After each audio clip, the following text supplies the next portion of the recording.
നമസ്കാരം, ഭാരത് ലൈവിലേക്ക് സ്വാഗതം. സർ നമസ്കാരം. വന്ദേ മാതരം. വന്ദേ മാതരം. വന്ദേ മാതരം.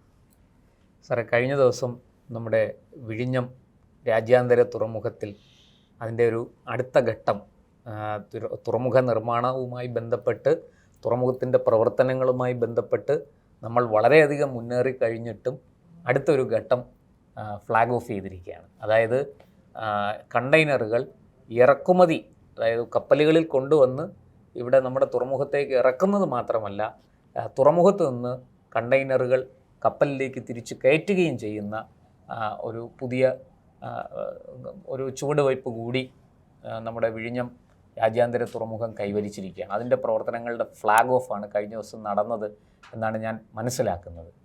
എന്താണ് സാർ ഇതിൻ്റെ ഒരു സാങ്കേതികത്വം എന്താണ്? ഇതുകൊണ്ട് നമുക്ക് എന്തൊക്കെയാണ് നേട്ടങ്ങൾ കൈവരിക്കാൻ കഴിയുക? നമുക്ക് എന്തൊക്കെ പ്രയോജനങ്ങളുണ്ടാവും? നമ്മളീ പറയുന്നത് പോലെ വെറുമൊരു തുറമുഖം എന്ന തലത്തിൽ മാത്രം ഒതുക്കപ്പെടേണ്ടതാണോ വിഴിഞ്ഞം? അതോ അതിനപ്പുറത്തേക്ക് ഈ വിഴിഞ്ഞത്തിന് നമ്മുടെ കേരളത്തിൻ്റെ വളർച്ചയിൽ, കേരളത്തിൻ്റെ നിലനിൽപ്പിൽ ഒക്കെ മറ്റെന്തെങ്കിലും സംഭാവനകൾ വിഴിഞ്ഞം തുറമുഖത്തിന് നൽകാൻ കഴിയുമോ? ഒട്ടനവധി ചോദ്യങ്ങളുണ്ട്. എന്താണ് സാറിൻ്റെ അഭിപ്രായം? ഈ നമ്മുടെ സോഷ്യൽ മീഡിയയിലും പിന്നെ നമ്മുടെ യൂട്യൂബിലും മറ്റ് എപ്പിസോഡ്സിലും ഒക്കെ വിഴിഞ്ഞത്തെ പറ്റി ഒരുപാട് ചർച്ചകൾ വന്നിട്ടുണ്ട്. ഒരുപാട് ചർച്ചകളും എപ്പിസോഡുകളും വന്നിട്ടുണ്ട്. നമ്മുടെ സാറ്റലൈറ്റ് ചാനലുകളും ഒരുപാട് പ്രോഗ്രാംസ് നിങ്ങൾ ചെയ്തടക്കം. അതെ. പക്ഷേ എനിക്ക് ടോട്ടലി ഒരു ഡിഫറെൻറ്റ് പെർസ്പെക്റ്റീവിലാണ് ഞാൻ വിഴിഞ്ഞത്തെ, ഒരു വ്യത്യസ്തമായ കാഴ്ചപ്പാട്. വ്യത്യസ്തമാണ്. അതിനെപ്പറ്റി ആരും വലുതായിട്ട് സംസാരിച്ചിട്ടില്ല. അപ്പം അതായിരിക്കും ഞാൻ കൂടുതൽ പറയുന്നത്. പിന്നെ നിങ്ങൾ പറഞ്ഞ പോലെ ഇത് കേരളത്തിന് നമ്മൾ പൊതുവേ ഈ മനുഷ്യരെല്ലാവരും ഈ എവിടെയാണോ ഇച്ചിരി സാമ്പത്തിക ലാഭം കിട്ടുന്നത് അതാണല്ലോ നോക്കുന്നത്.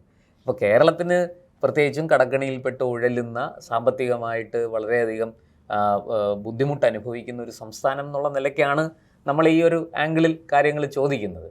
പക്ഷെ അതിനൊക്കെ അപ്പുറത്തേക്ക് മറ്റു ചിലത് അതിൻ്റെ പിന്നിൽ ഉണ്ട് എന്ന് തോന്നുന്നു. അതുകൊണ്ടാണ് സാറിനോട് അതിന് പിന്നെ കേരളത്തിന് ഈ വിചാരിക്കുന്ന പോലെ കുതിച്ച് ചാടി നമ്മൾ ബോംബെ പോർട്ടിൻ്റെ ആ ലെവലിൽ എത്തും എന്നുള്ള പ്രതീക്ഷയൊന്നും പ്രശാന്തിന് വേണ്ട. ഇത് വേറെ ഒന്ന്, വിഴിഞ്ഞെന്ന് പറഞ്ഞാൽ വേറെ ലെവലാണ്. അതെന്താണെന്നുള്ള ഞാൻ പറയാം. ഈ എല്ലാ പല മാധ്യമങ്ങളിലും കണ്ടത് ഇതൊരു ഭയങ്കര പോർട്ടാണ്, ഇത് പൊടിപ്പും തൊങ്ങലും അതിഭയങ്കരമായിട്ട് എഴുതിയിട്ടുണ്ട്.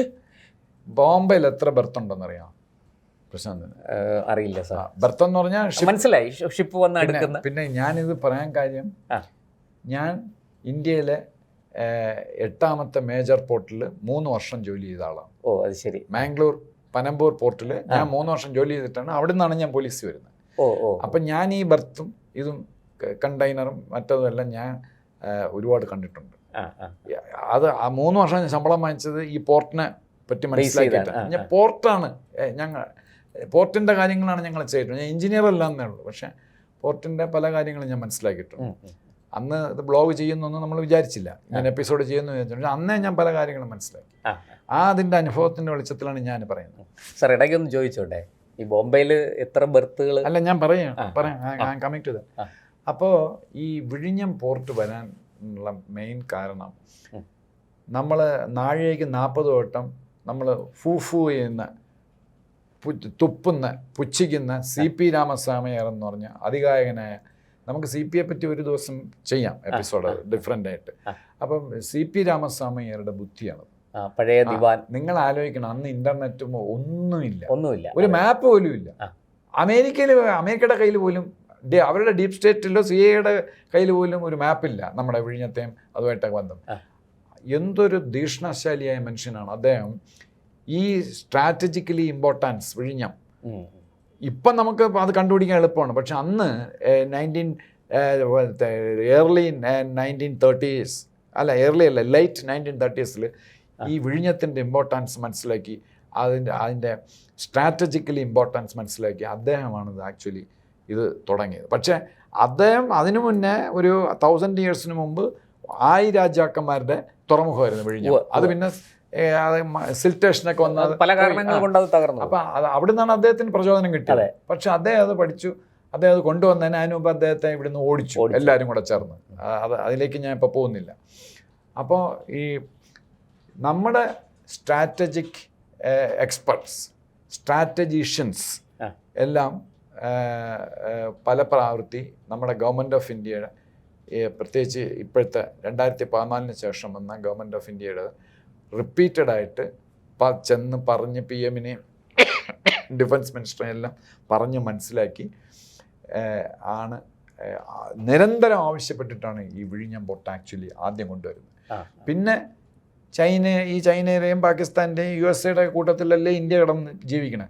അപ്പം നമ്മൾ ഒരുത്തനെ അടിക്കാൻ പോകുമ്പോഴല്ലേ നമ്മളൊരു വലിയ ഇതുപോലൊരു സംഗതി ഉണ്ടാക്കുമ്പോൾ നമ്മൾ പബ്ലിസിറ്റി കൊടുക്കണ്ടല്ല.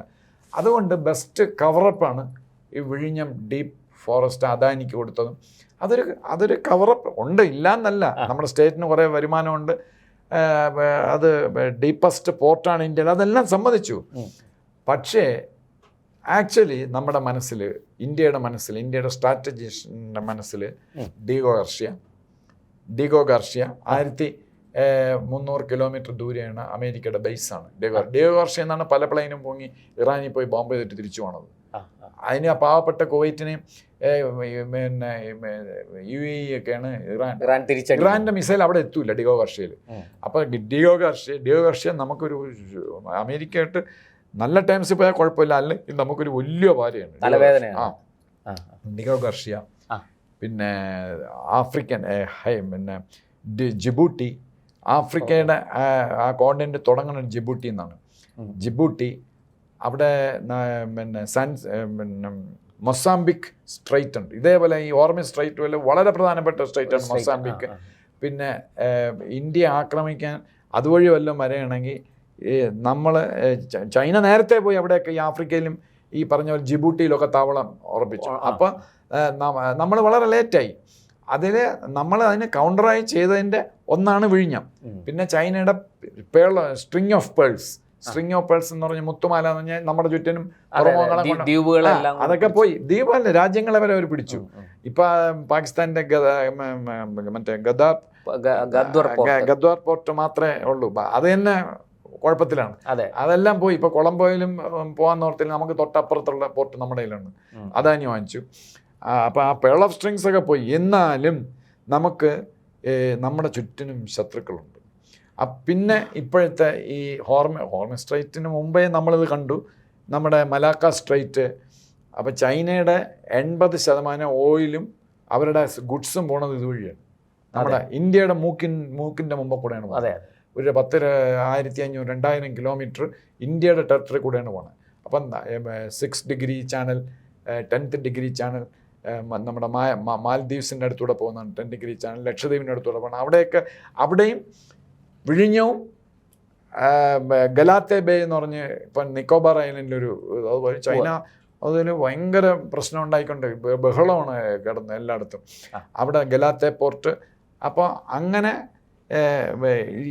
ഈ 3 സ്ഥലവും നമ്മൾ ബ്ലോക്ക് ചെയ്ത് കഴിഞ്ഞാൽ ചൈന തീർന്നു.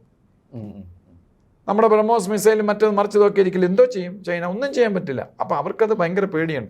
അപ്പോൾ ഇതെല്ലാം കണക്കാക്കി നമ്മൾ ബ്രിട്ടനും USA-യും റഷ്യയൊക്കെ 50 വർഷം മുൻകൂട്ടി കാണുന്ന പോലെ നമ്മുടെ സ്ട്രാറ്റജി മുൻകൂട്ടി ഇന്ത്യയുടെ ഒരു മോസ്റ്റ് സ്ട്രാറ്റജിക്കലി ഇമ്പോർട്ടൻ്റ് ആയിട്ടുള്ള സ്ഥലമാണ് ഈ വിഴിഞ്ഞം പോർട്ട് എന്ന് പറഞ്ഞാൽ.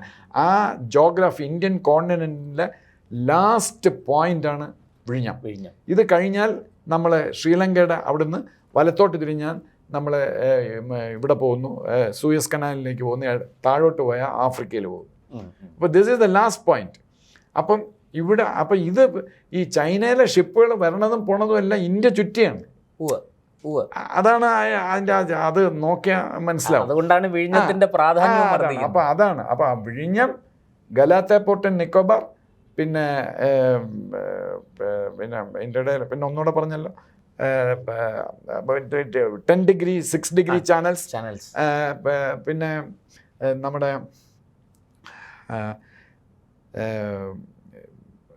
മറ്റേ ഇന്തോനേഷ്യയുടെ അവിടെ ഒരു പോർട്ടുണ്ട്. അപ്പോൾ നമ്മളിപ്പം ഇന്തോനേഷ്യയായിട്ട് കരാർ ഒപ്പിട്ടിരിക്കുകയാണ്. അതവിടെ 165 കിലോമീറ്റർ ഉള്ളൂ നമ്മുടെ ആൻഡമാൻസിൽ. അതല്ല, അപ്പോൾ അതെല്ലാം ഈ ഇന്ത്യക്ക് ആക്സസ് ഉള്ളതാണ്. അതിലൊരു പ്രധാനപ്പെട്ട ഘടകമാണ് ഈ വിഴിഞ്ഞം. അപ്പോൾ അതുകൊണ്ടാണ് ഇവിടെ പോർട്ട് വന്നത്. പിന്നെ അദാനിക്ക് അതിലെ ലാഭം ഉണ്ടാവും, കേരള സ്റ്റേറ്റിന് ലാഭം ഉണ്ടാവും. പിന്നെ ഈ വിഴിഞ്ഞം പോർട്ടിനകത്ത് ഒരേ സമയം ചോദിച്ചാൽ പറയും കാർഗോ ഷിപ്പാണ്, അല്ലെ കണ്ടെയ്നർ ഷിപ്പാണ്. കണ്ടെയ്നർ ഷിപ്പ് നമുക്ക് എമർജൻസിയാണ്, കണ്ടെയ്നർ ഷിപ്പിനെ നമ്മൾ കയറ്റില്ല. അവിടെ എട്ട് സബ്മറൈൻസ് പാർക്ക് ചെയ്യണം വിഴിഞ്ഞം പോർട്ടിൽ. വിഴിഞ്ഞം പോർട്ടിൽ ഒരു ബർത്തേ ഉള്ളൂ. അതുകൊണ്ടാണ് ഞാൻ പറഞ്ഞ ഈ ബോംബെ പോർട്ട് അതൊക്കെ ഒന്നുമില്ല, പോയി തീർന്ന്. ഇനിയിപ്പോൾ വിഴിഞ്ഞം അത് വേറൊരു ആംഗിളാണ്. നമ്മളെ ഇത് നോക്കിയാൽ മതി, ഇത് മാത്രം നോക്കിയാൽ മതി. ജോഗ്രാഫിക്കലി, സ്ട്രാറ്റജിക്കലി രണ്ടും രണ്ട് ശൈലിയാണ്. പിന്നെ ഇന്ത്യയിലെ ഡീപ്പസ്റ്റ് പോർട്ടാണ് വിഴിഞ്ഞം, അതിനിപ്പോഴും സംശയമൊന്നും വേണ്ട. 20 to 24 മീറ്റേഴ്സ്. ബോംബെ ഒക്കെ മാക്സിമം 17 മീറ്ററേ ഉള്ളൂ. പിന്നെ ഞാൻ നേരത്തെ പറഞ്ഞ ബോംബെയിലെ ബർത്ത് എന്ന് പറഞ്ഞാൽ ഞെട്ടിപ്പോവും. 36 ബർത്തോ 40 ബർത്തോ ഉണ്ട് മിനിമം. ഈവൻ ഞാൻ ജോലി ചെയ്ത മംഗലാപുരം പോർട്ടിൽ 17 ബർത്തുണ്ട്. എനിക്കൊന്ന് 36 66 ഒന്നും ഡൗട്ടുണ്ട്. എനിവേ ക്ലോസ് ടു 50 ബർത്ത് ബോംബെയിലുണ്ട്. ക്ലോസ് ടു 50, അത് ലെസ് ആയിരിക്കും, മോർ ആയിരിക്കാം. മംഗലാപുരം പോർട്ടിൽ പോലും 17 ബർത്തുണ്ട്. അത് 8ാമത്തെ പോർട്ടാണ്. പിന്നെ നമ്മുടെ കൊച്ചിൻ പോർട്ട് ഞാൻ ജോലി ചെയ്യുന്ന സമയത്ത് 81-82 കാലഘട്ടങ്ങളിൽ 4ാമത്തെ മേജർ പോർട്ടായിരുന്നു. വോളിയം ഇതൊക്കെ അതെല്ലാം പോയി. നമ്മളെ കേരളം എല്ലാവരും കൂടെ ഭരിച്ച് കുട്ടിച്ചോറാക്കി അതിപ്പോൾ 9ാമത്തെ സ്ഥാനത്താണ്. ഇന്ത്യയിൽ 12 മേജർ പോർട്ടുണ്ട്. 2 പോർട്ട് പണിഞ്ഞുകൊണ്ടിരിക്കുന്നു, ഗലാത്തെ ബേയിലും മഹാരാഷ്ട്രയിലൊരെണ്ണം. അങ്ങനെ ടോട്ടൽ 14 പോർട്ട്സ്. പക്ഷേ ഇപ്പോൾ ഓപ്പറേഷണൽ 12 പോർട്ട്സാണ്. ആ 12 പോർട്ട്സിൽ നമുക്ക് വിഴിഞ്ഞത്തിനെ കൂടെ പെടുത്താം. വിഴിഞ്ഞം അങ്ങനെയാണെങ്കിൽ 13th വരും, 13th വരും, 13ാമത്തത്. എനിവേ അത് അവിടെ നിൽക്കട്ടെ. അപ്പോൾ വിഴിഞ്ഞത്ത് പിന്നെ അപ്പോൾ കൊച്ചിൻ പോർട്ട് 9ാമത്, ഇങ്കത്തിൽ താന്ന് പോവുകയാണ്. മിക്കവാറും 12ാമത്തെ 13ാമതൊക്കെ ആയി പോവും. അപ്പം അതങ്ങനെ നിൽക്കുന്നു. അപ്പോഴാണ് ഈ വിഴിഞ്ഞം വന്നത്. വിഴിഞ്ഞത്തിൽ എന്ന് പറയുന്നത് ചുമ്മാ എല്ലാ ഷിപ്പ് ഓയിൽ ടാങ്കർ വരില്ല. ഓയിൽ ടാങ്കർ വരില്ല, അതിനുള്ള ഫെസിലിറ്റീസ് ഇവിടെ വിഴിഞ്ഞത്തിനില്ല. അങ്ങനെ ചുമ്മാ കണ്ട ഷിപ്പിനെല്ലാം ഇവിടെ വരാം. ഇത് കണ്ടെയ്നർ ഷിപ്പാണ്. ഇന്ത്യയിലെ ബിഗസ്റ്റ് കണ്ടെയ്നർ പോർട്ടാണ് വിഴിഞ്ഞം. അപ്പോൾ പിന്നെ ഇവിടെ അറീന എന്ന് പറഞ്ഞാൽ MSCയുടെ ഒരു ഷിപ്പുണ്ട്. അതാണ് ലോകത്തിലെ ഏറ്റവും വലിയ ഷിപ്പാണ്. 2 lakh something dead weight container close to 25,000 കണ്ടെയ്നറാണ്. ഒരു കണ്ടെയ്നർ ഈ TEU എന്നാണ് ഈ ഇതിന് പറയുന്നത്. അപ്പോൾ കണ്ടെയ്നർ എന്ന് പറഞ്ഞാൽ ഇതിൻ്റെ ഈ നീളമാണ്. ഈ ഇതുണ്ടല്ലോ, ആ കണ്ടെയ്നറിൻ്റെ 20 മീറ്റർ നീളം, 20 മീറ്റർ വീതി. 20 മീറ്റർ നീളവും വീതി വന്നിട്ട് കുറവാണ്. വീതി കുറവാണ്. അങ്ങനെ 20 foot equivalent unit is the standard measure used to containers. 20 അടിയാണ്. 20 അടി 20 അടി നീളം, 20 അടി വീതി, അങ്ങനെ സംതിങ് ലൈക്ക് ദാറ്റ്. എന്നാൽ ഈ നീളമുണ്ട് 20 അടി. അത് I am not sure about it. 20 foot equivalent unit, അതാണ് TEU. ഇത് TEU വെച്ചിട്ടാണ് അളക്കുന്നത് എത്ര കണ്ടെയ്നർ. അപ്പം ഇവിടെ ചെറിയ ഷിപ്പിൽ സാധനം ഇറക്കാൻ പറ്റും, ഇല്ല എന്ന് പറഞ്ഞില്ല. പക്ഷെ ചെറിയ ഷിപ്പ് ഇവിടെ ഇറക്കി കഴിഞ്ഞാൽ നമുക്ക് നഷ്ടമാണ്. ഇവിടുത്തെ ക്രെയിനും ഇതുമൊക്കെ ഫെസിലിറ്റേറ്റ് ചെയ്തിരിക്കുന്ന കണ്ടെയ്നർ വലിയ ഷിപ്പ് കണ്ടെയ്നർ ഷിപ്പാണ് അവർ വിഭാവനം ചെയ്യുന്നത്. ഇപ്പം ബോംബെ പോർട്ടിൽ ഇതിനേക്കാളും വലിയ ഓയിൽ ടാങ്കർ വരും. വിഴിഞ്ഞത്ത് വരണതിനേക്കാളും വലിയ ഓയിൽ ടാങ്കർ വരും. 2 ലക്ഷത്തിന് പ്ലസ് കപ്പാസിറ്റിയുള്ള DW ഡെഡ് വൈറ്റ് കപ്പാസിറ്റിയുള്ള ഓയിൽ ടാങ്കർ ബോംബെയിൽ വരും. പക്ഷേ ഇവിടെ വരില്ല. അതെന്താന്ന് പറഞ്ഞാൽ നമുക്ക് ഓയിൽ ടാങ്കർ ഓയിൽ പമ്പ് ചെയ്യാനും എടുക്കാനും ഒക്കെ ഉള്ള ഫെസിലിറ്റി. കണ്ടെയ്നറിനുള്ള ക്രെയിനും ഇതൊക്കെയാണ് ഇവിടെ സജ്ജീകരിക്കണം. ഇനി നമ്മൾ 4 ബെർത്തും കൂടെ നമ്മൾ പണിയാനുണ്ട്. ഇപ്പോൾ ഒരു വാർഫേ ഉള്ളൂ. വാർഫ് എന്നാണ് ഇതിന് പറയുന്നത്. ആ വാർഫിലാണ് ഈ ഷിപ്പ് നിൽക്കുന്നത്. അപ്പോൾ ഈ വാർഫിൻ്റെ അപ്പുറവും ഇപ്പുറവും ഒരു സമയത്ത് 2 ഷിപ്പ്, ഈ വലിയ 2 ഷിപ്പ് ഇപ്പോൾ വിഴിഞ്ഞത്ത് പാർക്ക് ചെയ്യാം, ആങ്കർ ചെയ്യാം. ഇത് 5 അപ്പോൾ 5×2 10. അപ്പോൾ 5 വലിയ ഈ ബോംബെ പോർട്ടിൽ ഇത് പോവില്ല. ഈ പറഞ്ഞ കണ്ടെയ്നർ ഈ പറഞ്ഞ അറീന എന്നാണ് തോന്നുന്നത് അതിൻ്റെ പേര്. അറീന പോവില്ല. MSCയുടെ ആണ് അറീന എന്ന് പറഞ്ഞാൽ. MSC എന്ന് പറഞ്ഞാൽ അതൊരു ഇറ്റാലിയൻ സ്വിറ്റ്സർലൻഡ് കൊളാബറേഷനാണ്. പക്ഷേ അത് ഇറ്റാലിയൻ മോണ്ടെ എന്ന് പറഞ്ഞ ഒരു ഇറ്റാലിയൻ ബില്യനർ, അദ്ദേഹത്തിന് 86 വയസ്സുണ്ട്. അദ്ദേഹത്തിൻ്റെതാണ് MSC. അതാണ് ലോകത്തിലെ അവരുടെ ഏറ്റവും വലിയ ഷിപ്പും അവരുടെയാണ്. Container ship അവരുടെയാണ്. പിന്നെ അങ്ങനെ ഭാര്യ സ്വിറ്റ്സർലൻഡുകാരിയാണ്. അപ്പോൾ അതുകൊണ്ട് ജനീവയിലും ഇറ്റലിയുമായിട്ടാണ് അതിൻ്റെ ഹെഡ്ക്വാർട്ടേഴ്സ്. ജനീവയാണ്, സ്വിറ്റ്സർലൻഡ്. പക്ഷേ അത് ഇറ്റാലിയൻ സ്വിസ് കമ്പനിയാണ്. അപ്പോൾ അവരുടെ ആ ഷിപ്പ് വരെ ഇവിടെ വന്നു കഴിഞ്ഞു. സാറ് അങ്ങ് പറഞ്ഞതുപോലെ ഇതൊരു തന്ത്രപരമായ ഒരു സ്ഥാനവും കൂടിയാണ് എന്ന് പറയുമ്പോൾ ഇത് വെറുമൊരു ഈ ട്രാൻസ്ഷിപ്മെൻറ്റിന് വേണ്ടിയിട്ടുള്ളതാണോ, അതോ ഇതിന് ഡിഫൻസ് സംബന്ധമായ ഏതെങ്കിലും തരത്തിലുള്ള ഒരു സാധ്യത ഇതിനകത്തുണ്ടോ? നിങ്ങൾ ചോദിച്ചില്ലെന്ന് ഞാൻ അത് വിട്ടു തന്നെ. അത് വളരെ പ്രധാനപ്പെട്ട ഒരു പോയിൻ്റായിരുന്നു. അതാണ് ഇന്ത്യയുടെ 8 ന്യൂക്ലിയർ സബ്മറൈൻ അല്ലാത്ത സബ്മറൈൻ 8 പാർക്ക് ചെയ്യാം. പിന്നെ നമ്മുടെ ഷിപ്പാണെങ്കിൽ, നമ്മുടെ ബാറ്റൽ ഷിപ്പാണെങ്കിൽ 6 to 7 ഷിപ്സ് ഇവിടെ എമർജൻസി നമുക്ക് ഇവിടെ പാർക്ക് ചെയ്യാൻ പറ്റും. ഇതടക്കം. അപ്പം ഈ എയർക്രാഫ്റ്റ് കരിയർ എന്ന് പറഞ്ഞാൽ അത്ര ഭയങ്കര ഹ്യൂജ് ഒന്നുമല്ല. നമ്മുടെ എയർക്രാഫ്റ്റ് കരിയർ പിന്നെ 60,000 DW ഡെഡ് വെയിറ്റോ മറ്റോ ഉള്ളൂ. അത് കാണാൻ ഭയങ്കര വലുതാണ്, ഇങ്ങനെ പരന്നൊക്കെ കിടക്കും. പക്ഷെ ഈ ഇങ്ങനെ താഴോട്ട് പോവില്ലേ, അതിൻ്റെ വെയിറ്റും അതെല്ലാം കൂടെ ഇത്രയും വരില്ല. ഈ ആരീൻ അതിൻ്റെ അത്രയൊന്നും വരില്ല. അപ്പോൾ പിന്നെ വേറെ ഒരു കാര്യം, ഇതിൻ്റെ സ്ട്രാറ്റജിക് ഇമ്പോർട്ടൻസ് ഞാൻ പറയുന്നത്, നമ്മുടെ ഈ ബോംബെ പോർട്ടാണ് നമ്മുടെ ഏറ്റവും വലിയ കൊമേഴ്സ്യൽ പോർട്ട്. പക്ഷെ ബോംബെ പോർട്ടിൽ നിന്ന് മറ്റുള്ള യൂറോപ്യൻ പോർട്ടിലും അമേരിക്കയിലും പോണതിനേക്കാളും 3-4 ദിവസം കുറവാണ് നമ്മുടെ ഈ വിഴിഞ്ഞം പോർട്ടിൽ നിന്ന് വെസൽ പോയി കഴിഞ്ഞാൽ അവിടെ ഡെസ്റ്റിനേഷനിൽ എത്തണം.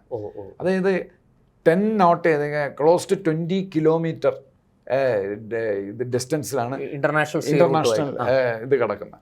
അപ്പോൾ പെട്ടെന്ന് അവിടെ കയറി പിന്നെ പെട്ടെന്ന് അങ്ങ് പോവാം. ജപ്പാനിൽ ഭയങ്കര വ്യത്യാസമുണ്ട്. ജപ്പാനിലും ഓസ്ട്രേലിയയിലും സൗത്ത് അമേരിക്കയിലും പോകാൻ എനിക്ക് തോന്നുന്നു ബോംബെയിൽ നിന്നും ഇവിടെ നിന്ന് തമ്മിൽ ഒരുപാട് വ്യത്യാസമുണ്ട്. യൂറോപ്പിലൊക്കെ പോകാൻ 4-5 ദിവസത്തിൻ്റെ വ്യത്യാസമുള്ളൂ. എന്താ നമുക്കത് പറയാം. പിന്നെ ഞാൻ നേരത്തെ പറഞ്ഞല്ലോ ഈ സ്ട്രാറ്റജിക് ഇമ്പോർട്ടൻസ്. നമ്മുടെ വാർഷിപ്പ് വന്നാൽ നമുക്ക് ഒരുപാട് കാർഗോ ഷിപ്പ് അടുക്കുന്ന ഇതുണ്ട്. നമുക്ക് തൽക്കാലം കാർഗോ ഷിപ്പിൻ്റെ കാര്യം മാറ്റി വയ്ക്കാം. എന്ന് പറഞ്ഞാൽ നമുക്ക് വേറെ അല്ലാതെ 13 പോർട്ടോളം ഉണ്ടല്ലോ, 12 പോർട്ടോളം ഉണ്ടല്ലോ വിഴിഞ്ഞം അല്ലാതെ. അപ്പോൾ ഈ കാർഗോ കൊണ്ടുവന്ന് ഇവിടെ ഇനി ഒന്നും മറിക്കാനൊന്നുമില്ല. അതാണെങ്കിൽ കുറച്ച് പൈസ കിട്ടണമെങ്കിൽ സ്റ്റേറ്റ് ഗവൺമെൻറ്റിന് കുറച്ച് പൈസ ഉണ്ടെങ്കിൽ കിട്ടിക്കോട്ടെ. പക്ഷേ ഇതിന് ബാക്ക്ഗ്രൗണ്ടിൽ മറ്റേതാണ്, സ്ട്രാറ്റജിക് ഇമ്പോർട്ടൻസ് ആണ്. ചൈനയ്ക്ക് ഉള്ള പണിയാണ്, പാകിസ്ഥാനിനകത്ത് വരുന്നില്ല. അപ്പോൾ പിന്നെ നാളെ വേറെ ആരെങ്കിലും നമുക്ക് ശത്രുക്കളാവുകയാണെങ്കിൽ, ഇടയോ കാർഷികയിലെ മറ്റു ശത്രുക്കളാണെങ്കിൽ അവരുടെ കാര്യങ്ങളെല്ലാം മുൻകൂട്ടി കണ്ടുകൊണ്ടാണ് നമ്മൾ ചെയ്യുന്നത്. അപ്പോൾ നമുക്ക് ഇത് നോക്കണം. ഇപ്പോൾ മൗറീഷ്യസ്, ഇപ്പോൾ ഇന്ത്യയുടെ ഇൻവെസ്റ്റ്മെൻറ്റും മൗറീഷ്യസിനാണ് ഇന്ത്യയിലെ ഏറ്റവും അധികം ഇൻവെസ്റ്റ്മെൻറ്റുള്ള ഫോറിൻ രാജ്യം. പിന്നെ തിരിച്ചും പിന്നെ മൗറീഷ്യസിൻ്റെ അടുത്ത് നമുക്കൊരു ഇതുണ്ട്, ബേസ് ഉണ്ട്, ഒരു ഐലൻഡ് തന്നെ നമുക്ക് വിട്ടു തന്നിട്ടുണ്ട് നേവി. ചൈന ചെറുക്കാനാണ് അത്. അതിൻ്റെ എല്ലാം അത് കൂടി അവിടുത്തെ ആളുകളെ കുടിയൊഴിപ്പിച്ച് വേറെ അതിൻ്റെ എല്ലാം എക്സ്പെൻസ് നമ്മളാണ് കൊടുക്കണം. പക്ഷെ നമുക്കത് നേവിക്ക് വിട്ടു തന്നിരിക്കണം. അതെല്ലാം കോൺഫിഡൻഷ്യലാണ്, അത് വെളിയിൽ പറയില്ല. അപ്പോൾ ആ മൗറീഷ്യസിലേക്ക് നമ്മുടെ ഫോറിൻ ഷിപ്സ്, നമ്മുടെ ബാറ്റിൽ ഷിപ്സ് നേവിയുടെ, അതിന് സ്പീഡ് കൂടുതലാണ്, 20 to 25 knots ആണ്. അതേസമയം നമ്മുടെ കാർഗോ ഓയിൽ ടാങ്കർ എന്നൊക്കെ പറഞ്ഞാൽ 10 to 15 നോട്ട്സിലാണ് പോണത്. അപ്പോൾ ഇത് 20 to 25 ഭയങ്കര ഫാസ്റ്റാണ്. അപ്പോൾ മൗറീഷ്യസിലേക്ക് 5 days മതി വിഴിഞ്ഞത്തുനിന്ന്. ബോംബെ എന്നല്ല, വിഴിഞ്ഞത്തുനിന്ന് മൗറീഷ്യസിലേക്ക്. അപ്പോൾ അത് നമുക്ക് പ്രധാനപ്പെട്ടത് ആഫ്രിക്കയുടെ അങ്ങോട്ടാണ് പോകുന്നത്. അപ്പോൾ അത് നമ്മുടെ കവർ ചെയ്യേണ്ട ഒരു സ്ഥലമാണ്. ചൈനയായിട്ട് ഒരു എൻഗേജ്മെൻറ്റ് വരുമ്പോൾ. പിന്നെ ആ ആഫ്രിക്കൻ രാഷ്ട്രങ്ങൾക്ക് നമുക്ക് സപ്പോർട്ട് കൊടുക്കണമെന്നുണ്ടെങ്കിലും നമുക്ക് 4-5 ഡേയ്സിനകത്ത് നമ്മുടെ ഷിപ്പ് അവിടെ എത്തും. മൊസാംബിക് ചാനൽ എന്നൊക്കെ പറഞ്ഞ് വളരെ പ്രധാനപ്പെട്ട ചാനലും സ്ട്രൈറ്റും ഒക്കെ ഉണ്ടാവും. ബാബൽ മാൻഡേപ്പ് നമ്മൾ ഹുത്തികൾ ആക്രമിച്ചുകൊണ്ടിരിക്കുന്ന റെഡ് സീയിലുള്ള സൗദി അറേബ്യയുടെ അടുത്തുള്ള അതിനും എബൌട്ട് 5 ഡേയ്സ് മതി നമ്മുടെ ദിവസം കൊണ്ട് നമ്മുടെ വിഴിഞ്ഞത്ത്. പിന്നെ നൈജീരിയ എന്ന് പറഞ്ഞാൽ ഏറ്റവും വലിയ ഓയിൽ പ്രൊഡ്യൂസറാണ് ആഫ്രിക്കയിൽ നൈജീരിയ. അപ്പോൾ അവിടെ നിന്ന് നമ്മൾ ഓയിലൊക്കെ വാങ്ങുന്നുണ്ട്. അപ്പോൾ അങ്ങനത്തെ പല പ്രശ്നങ്ങളൊക്കെ ഉണ്ട്. അപ്പോൾ നൈജീരിയക്ക് 7 ദിവസം വിഴിഞ്ഞത്തുനിന്ന്. ഞാൻ എല്ലാം നേവൽ ഷിപ്പാണ് ഈ പറയണത്. അത് കഴിഞ്ഞിട്ട് ഗയാന, നമ്മുടെ ഒരു പുതിയ ഇന്ത്യക്കാരാണ് അവിടെ മോർ ദാൻ 50%. ഗയാന അത് പിന്നെ വെനിസുലയുടെ അപ്പുറത്താണ്. അത് വലിയ ലോകത്തിലെ ഏറ്റവും വലിയ വെനിസുലയേക്കാളും ഓയിൽ ഡെപ്പോസിറ്റ് ഉണ്ടെന്ന് പറയപ്പെടുന്നു. അപ്പോൾ ഗയാനയിൽ 10 വർഷമായി ഓയിൽ കണ്ടുപിടിച്ചിട്ട്. അത് നമ്മൾ നേരത്തെ പോയി സൈൻ ചെയ്ത് മോഡിജി സൈൻ ചെയ്ത് ഓയിൽ മുഴുക്കം നമുക്ക് തരും. ഗയാനയ്ക്ക് വിഴിഞ്ഞത്തുനിന്ന് പിന്നെ എബൌട്ട് 12 to 13 ഡേയ്സ്. പിന്നെ ബ്രസീലുമായിട്ട് നമ്മൾ ഈ സൗത്ത് അമേരിക്കയിൽ ബ്രസീലിൽ പോകാൻ ഇതുവഴി പോകാനാണ് എളുപ്പം. നമ്മുടെ ഈ ഇങ്ങനെ cape of good hope African മൊനമ്പുഴി അത് 17 to 18 ഡേയ്സ്. ബ്രസീൽ നമ്മുടെ ഒരു പ്രധാനപ്പെട്ട ബ്രിക്സിലെ അംഗമാണ്. പിന്നെ നമ്മൾ തമ്മിൽ എന്തൊക്കെ രഹസ്യ പരിപാടികളൊക്കെ ഉണ്ട്. അപ്പോൾ സിംഗപ്പൂർ, നമ്മുടെ ഇത് കിടക്കുന്ന മലാക്ക സ്ട്രൈറ്റ്, അത് സിംഗപ്പൂർ 5 ഡേയ്സ് നമ്മുടെ ബാറ്റർ ഷിപ്പാണെങ്കിൽ 5 ഡേയ്സ്. പിന്നെ അപ്പോൾ ഈ ക്വിക്ക് റീച്ച് മേക്സ് വിഴിഞ്ഞം a strong base for Indian Ocean security. Quick reach Indian മഹാസമുദ്രം. അപ്പം നമുക്ക് ഒരിക്കലും ആലോചിച്ചാൽ നമുക്ക് മനസ്സിലായി ബോംബെ എന്നല്ല അത് അടുത്ത്, അത് നമ്മുടെ തോന്നലാണ്. അത് വിഴിഞ്ഞത്തുനിന്നാണ് പെട്ടെന്ന് എളുപ്പം. അപ്പോൾ നൈജീരിയ, പിന്നെ ഈ petrol security, maritime security, petrol, അതെല്ലാം വിഴിഞ്ഞത്തുനിന്ന് അവിടെ നേവൽ ഷിപ്പ് കയറി എന്നല്ല, അവിടുന്ന് ചെയ്യാം. മിനിക്കോയിൽ നമ്മളൊരു ഇത് തുടങ്ങിയിട്ടുണ്ട്. പിന്നെ നമ്മുടെ ഒരു ഹാർബർ, അത് നേവിക്കുള്ളതാണ്. അപ്പം മിനിക്കോയും ഇതെല്ലാം, മിനിക്കോയി കൊല്ലത്തിന് ഏറ്റവും അടുത്താണ്. ലക്ഷദ്വീപ് സമൂഹങ്ങളിൽ കൊല്ലത്തുനിന്ന്, കൊച്ചിന്നല്ല, കൊല്ലത്തുനിന്ന് അടുത്താണ്. അപ്പം അത് നമ്മുടെ ട്രിവാൻഡ്രം, വിഴിഞ്ഞത്തിനൊക്കെ അടുത്താണ്. അപ്പോൾ പെട്ടെന്ന് 10 ഡിഗ്രി ചാനലിലോട്ട് മാലിയുടെ മുമ്പ് കൂടെയാണ് അത് പോകുന്നത്. അതൊക്കെ ബ്ലോക്ക് ചെയ്ത് കഴിഞ്ഞാൽ ഇന്റർനാഷണൽ ഷിപ്പ് ഈ ഹോർമിസ് സ്ട്രൈറ്റിനേക്കാളും ഭയങ്കരമാണ് ഇന്ത്യൻസ്. അതെല്ലാം വിഴിഞ്ഞത്തുനിന്നാണ് ഓപ്പറേഷൻ. അപ്പോൾ ഇങ്ങനെ ഒരു സിനോറിയോ വന്നാൽ, വാർ സിനോറിയോ വന്നു കഴിഞ്ഞാൽ വിഴിഞ്ഞവും കൂടെ ഉപയോഗിക്കാന്നുള്ളതാണ്. അതിനാണ് ഇവർ വെറൊരു തുറമുഖമല്ല, വളരെ തന്ത്രപ്രധാനമായ ഒരു തുറമുഖമാണ്. പിന്നെ പിന്നെ ട്രാൻസിറ്റ് ഈ ബാബൽ മണ്ഡപ് വളരെ പ്രധാനപ്പെട്ടാണ്. അത് ഹോർമിസ് സ്ട്രൈറ്റ് പോലെ വളരെ പ്രധാനപ്പെട്ട. അവിടെ പെട്ടെന്ന് നമ്മളെത്തും. ഞാൻ നേരത്തെ പറഞ്ഞ ദിവസങ്ങളിൽ East African coast, Singapore 5 days. സിംഗപ്പൂരിൻ്റെ അടുത്താണല്ലോ ഈ മലാക്ക സ്ട്രൈറ്റ്, അതുകൊണ്ടാണ് ഞാൻ പറഞ്ഞത്. പിന്നെ മാലേ 1 ഡേ, മാലി അത് 1 ഡേ. അപ്പോൾ ഇങ്ങനെ സിംഗപ്പൂർ സ്ട്രൈറ്റ് കോണ്ടെക്സ്റ്റ്. അപ്പോൾ പെട്ടെന്നുള്ള റാപ്പിഡ് ഡിപ്ലോയ്മെൻറ്റ് ഇന്ത്യൻ നേവിക്ക് ഉള്ള അതിലെ ഒരു പ്രധാനപ്പെട്ട തുറമുഖമാണ്. അല്ലെങ്കിൽ ഇനി അവിടെ വേറെ പലതും വരും. ഇപ്പം തന്നെ നേവിയുടെ ആളുകളൊക്കെ വന്നൊക്കെ നോക്കിയിട്ടൊക്കെ പോയി, അവർക്കറിയാം എന്തൊക്കെയാണ്. അപ്പോൾ അവർ എനിക്ക് തോന്നുന്നു ഈ നേവിക്ക് സെപ്പറേറ്റ് ബെർത്തോ മറ്റോ പണിയാനുള്ള നീക്കം മറ്റോ ഉണ്ട്. അപ്പോൾ അതുകൊണ്ട് നമ്മൾ ഈ കേട്ട സംഗതികളെ ഈ TV ഒക്കെ പറഞ്ഞ എല്ലാം കറക്റ്റല്ല. ബോംബെ പോർട്ടും ഇപ്പോൾ നമ്പർ 1 ഇൻകം ഇന്ത്യയിൽ ഗുജറാത്ത് അദാനിയുടെ പോർട്ടിലാണ് ഏറ്റവും അധികം ഇൻകം. ബോംബെ പോലെ 3ാമത്തെ സ്ഥാനം മറ്റേ ഉള്ളൂ. അപ്പം ഈ കണ്ടല, മുന്ദ്ര തുടങ്ങിയ തുറമുഖങ്ങൾക്ക് ഇപ്പോൾ വലിയ ഞാൻ കണ്ടലയല്ല, ഞാൻ മുന്ദ്രയാണ് പറഞ്ഞത്. മുന്ദ്ര പോർട്ട് അതാണ് നമ്പർ 1. നമ്പർ 1. പിന്നെ കണ്ടലയും തൊട്ട് പുറകിലുണ്ട്. പക്ഷേ ബോംബെ ഒക്കെ 3rd പ്ലേസിലോ 4th പ്ലേസിലേക്കുള്ളൂ. ഇത്രയും ബർത്ത് ഉണ്ടായിട്ട് പോലും എന്ന് പറഞ്ഞാൽ വോളിയം ഓഫ് ട്രാഫിക്, അപ്പോൾ ഇൻകം കൂടുതലാണ്. പക്ഷെ വിഴിഞ്ഞ അതിനു വേണ്ടി മാത്രമല്ല ഉണ്ടാക്കിയത്. വിഴിഞ്ഞം മറ്റതാണ് നമ്മൾ നേരത്തെ സംസാരിച്ച സ്ട്രാറ്റജിക്കൽ. പിന്നെ കണ്ടെയ്നർ അതാണ്, ഓയിൽ ടാങ്കറിനുള്ള ഫെസിലിറ്റി ഇപ്പോൾ ഇല്ല. അപ്പോൾ കണ്ടെയ്നർ മറ്റേ 20 അടി നീളവും വീതിയുമുള്ള മറ്റേ ബോക്സ്, അത് 25,000 ക്ലോസ് ടു 24,000 സംതിങ് സാധനം കയറുന്ന ഷിപ്പാണ് മറ്റേ MSCയുടെ. അത് ഇവിടെ വന്നു പോയി, അത് വിഴിഞ്ഞത്തുനിന്ന് വന്നു, വലിയ വാർത്തയായിരുന്നു. വലിയ വാർത്തയായിരുന്നു.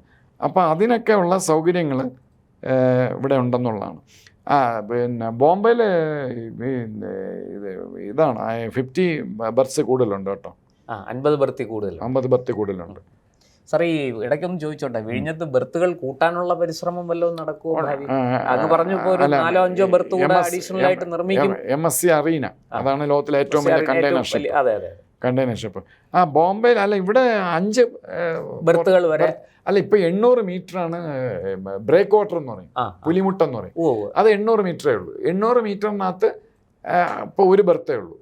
ഒരെണ്ണം അപ്പുറം ഇപ്പുറമായിട്ട് കണ്ടെയ്നർ ഷിപ്പിന് പാർക്ക് ചെയ്യാം. ഇനി 5 എണ്ണം കൂടെ വരും. അപ്പോൾ ടോട്ടൽ 4+1. ഒന്നിപ്പോൾ ഉണ്ട്, ഒന്ന് വന്നു കഴിഞ്ഞാൽ 2ന്റെ എഫക്റ്റ് ആണ്, ഇപ്പുറത്തും പാർക്ക് ചെയ്യാം. പിന്നെ ഇനി 4 എണ്ണം കൂടെ വരും. അപ്പോൾ ടോട്ടൽ 5 ബർസ് ആണ് 2028 എൻവിസേജ് ചെയ്യുന്നത്. പിന്നെ MSCയുടെ പിന്നെ അദ്ദേഹത്തിൻ്റെ പേര് റഫേല അല്ല അപ്പോണ്ടെ എന്ന് പറഞ്ഞ ആളാണ്. 86 വയസ്സ്. അദ്ദേഹത്തിൻ്റെ ഭാര്യയും നേരത്തെ പറഞ്ഞ ഇറ്റലിയാണ്. പിന്നെ TI ക്ലാസ് സൂപ്പർ ടാങ്കേഴ്സ് ഉണ്ട്. TI class super tankers like Europe and TI Oceania. അതാണ് ഈ ഇതുവരെയുള്ള ഏറ്റവും വലിയ ഇപ്പോൾ ഓടുന്ന, അത് ഇവരുടെയാണ് ഏറ്റവും വലിയ ഷിപ്പ്. അതായത് എബൌട്ട് 4 lakhs, ഇവിടെ 2 lakhs സംതിങ്ങേ വരുള്ളൂ. എബൌട്ട് 4 lakhs ഡെഡ് വെയിറ്റ് വരും. പക്ഷേ അതിവിടെ വരില്ല. ലോകത്തിലെ ഏറ്റവും വലിയ കണ്ടെയ്നർ ഷിപ്പ് ഇവിടെ വരില്ല. അത് ഇപ്പം ഞാൻ പറഞ്ഞ TI യൂറോപ്പ്, TI ഓഷ്യാന, ഈ 2 ഷിപ്പാണ്. അത് വരാത്ത കാര്യം എന്ന് പറഞ്ഞാൽ 22 മീറ്ററുമാണ്. ഇവിടെ 24 ഉണ്ട്, ശ്രമിച്ച 24 ഉണ്ട്. ചെറിയ എന്തെങ്കിലും ഡ്രഡ്ജിങ് ഒക്കെ ചെയ്താൽ മതി. പക്ഷേ ഇപ്പം വരില്ല. 20 അല്ല വരാം. പക്ഷെ ഇപ്പം ആ ഷിപ്പ് എടുപിടി ഏറ്റവും വലിയ കണ്ടെയ്നർ ഷിപ്പ് വരും. പക്ഷേ ഇത് വരില്ല. ഇത് സൂപ്പർ ടാങ്കേഴ്സ് എന്നാണ് പറയുന്നത്. ഇത് ആക്ച്വലി ഓയിൽ ടാങ്കറാണ്.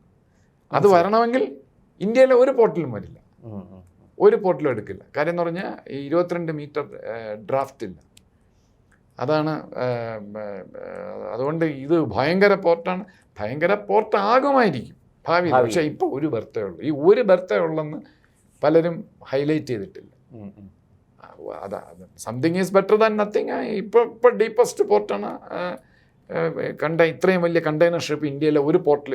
ബാക്കിയുള്ള 12 പോർട്ടിലും വരില്ല, ഇവിടെ മാത്രമേ വരുള്ളൂ. അപ്പോൾ അതൊക്കെയാണ് ഇതിൻ്റെ. എന്തായാലും വിഴിഞ്ഞത്തെക്കുറിച്ച് ഇതുവരെ നമ്മൾ കേൾക്കാത്ത ഒരുപാട് കഥകളാണ്, കാര്യങ്ങളാണ് കേട്ടത്. ഈ പറഞ്ഞതുപോലെ വിഴിഞ്ഞം ഒരു സാധാരണ വാണിജ്യ തുറമുഖം എന്നതിനപ്പുറത്തേക്ക് അതിന് ഒരു തന്ത്രപ്രധാനമായ ഒരു പ്രതിരോധ തുറമുഖം കൂടിയാണ് എന്ന് നമുക്ക്. നിങ്ങൾ പറഞ്ഞ ആ വേർഡാണ് കറക്റ്റ്. തന്ത്രപ്രധാനമായ പ്രതിരോധ തുറമുഖം. അത് വളരെ പ്രധാനമാണ്. അതാണ്. അപ്പോൾ ഈ നമ്മൾ പറയാറുണ്ടല്ലോ സാധാരണ, നായരൊന്നും കാണാതെ കെട്ടിച്ചാടില്ല പറഞ്ഞ പോലെയാണ്. അത് പലതരത്തിൽ പല സ്ഥലത്ത്. ഇപ്പൊ നമ്മൾ കുറച്ച് മധ്യ കേരളത്തിലേക്കൊക്കെ പോയാൽ അവിടെ പറയാറുണ്ട്, മേനോനൊന്നും കാണാതെ കെട്ടിച്ചാടില്ല. അപ്പോ അത് മറ്റുള്ള രാജ്യങ്ങൾക്കൊക്കെ അറിയാം, നമ്മുടെ ജനങ്ങൾക്ക് അത് പറഞ്ഞിട്ടില്ല. കാരണം അവരൊന്നും കാണാതെ കെട്ടിച്ചാടില്ല എന്ന് പറഞ്ഞല്ലോ. മോദി ഒന്നും കാണാതെ വിഴിഞ്ഞത്ത് ഇൻവെസ്റ്റ് ചെയ്യില്ല. അപ്പോൾ വിഴിഞ്ഞം അദാനിയൊക്കെ കൊണ്ടുവന്ന് അല്ല, എനിക്ക് പലപ്പോഴും ചിരി വരുന്നുണ്ട്. അദാനിയുടെ അച്ഛൻ്റെ പ്ലോട്ടല്ല എന്നൊക്കെ പറഞ്ഞ് ഇവിടെ ആളുകൾ ഭയങ്കര ചാട്ടമാണ്. പക്ഷെ അത് അദാനിക്കും അറിയാം അദാനിയുടെ അച്ഛൻ്റെ പോർട്ടാണ്. അദാനിയുടെ അച്ഛൻ്റെ പോർട്ടല്ല. പക്ഷെ ഇത് ഇന്ത്യക്കാരൻ്റെ പോർട്ടാണ്. കറക്റ്റ്. അപ്പോൾ അതുകൊണ്ട് ഇന്ത്യൻ നേവിയുടെ പോർട്ടാണെന്ന് പറയുന്നതാണ് കുറച്ചുകൂടെ ശരി. സിംഗപ്പൂർ ആണ് ഈ ഏരിയയിലെ ഏഷ്യയിലെ ഏറ്റവും വലിയ പോർട്ടാണെന്ന് പറയാം. സിംഗപ്പൂർ ഇത് ഇൻകവും അവരുടെ ഭയങ്കരമാണ്. പക്ഷെ സിംഗപ്പൂരിൽ നിന്ന് USA സിംഗപ്പൂരിൽ നിന്ന് പിന്നെ യൂറോപ്പിലോ അങ്ങോട്ടാണല്ലോ ചരക്ക്. പോവാൻ ഒരുപാട് എബൌട്ട് 10 days കൂടുതലെടുക്കും വിഴിഞ്ഞത്തുനിന്ന് പോകുന്നതിനൊക്കെ. അപ്പം അങ്ങനെ കൂടെ ഒരു സംഗതിയുണ്ട്. എന്ന് പറഞ്ഞാൽ നമ്മള് വിഴിഞ്ഞ means closer to USA and Europe than Singapore എന്നുള്ളതാണ്. സിംഗപ്പൂർ വലിയ സംഭവമൊക്കെയാണ്.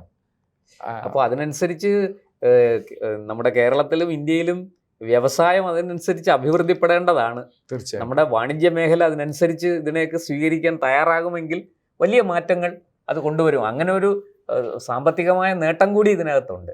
എന്തായാലും വിഴിഞ്ഞത്തെക്കുറിച്ച് കൂടുതൽ വിശേഷങ്ങളുമായിട്ട് നമുക്ക് വീണ്ടും വരാം. ഒരു കാര്യം വ്യക്തമാണ്, വളരെ തന്ത്രപ്രധാനമായ ഒരു പ്രതിരോധ തുറമുഖം കൂടിയായി വിഴിഞ്ഞം നിലകൊള്ളുന്നു എന്നുള്ളതാണ് ഇപ്പോൾ ഇതിൽ നിന്ന് നമുക്ക് മനസ്സിലാകുന്ന കാര്യം. നന്ദി, നമസ്കാരം, വന്ദേ മാതരം. വന്ദേ മാതരം.